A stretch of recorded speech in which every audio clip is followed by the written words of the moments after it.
Объявляется открытым. Торжественная церемония состоялась в прошедшие выходные в Центре культурного творчества.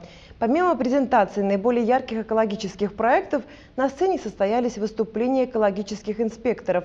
Официальный старт Года экологии сопровождался концертом и работой выставки поделок из бросового материала, подготовленных школьниками.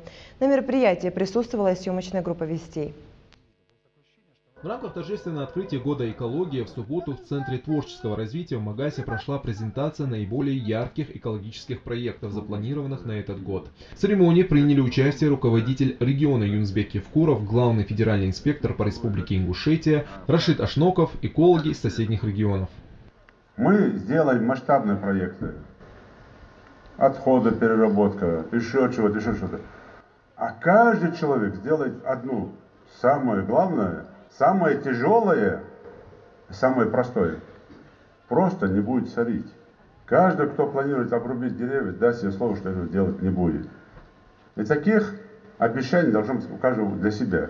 Одним из приоритетных и значимых мероприятий плана является строительство в регионе современного полигона по захоронению и складированию отходов и мусоросортировочного комплекса. С сегодняшнего дня запускается ряд очень важных для республики проектов. В целом планом мероприятий у нас предусмотрено около 85 мероприятий.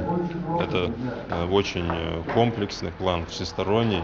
Для всех в холле также была развернута выставка. Сотрудники Национальной библиотеки представили широкий спектр различной литературы по окружающей среде нашего региона. Мы, Национальная библиотека, подготовили книжно-иллюстративную выставку «Отношения природы и человека» – это отношение двух культур. Я думаю, само название говорит за себя.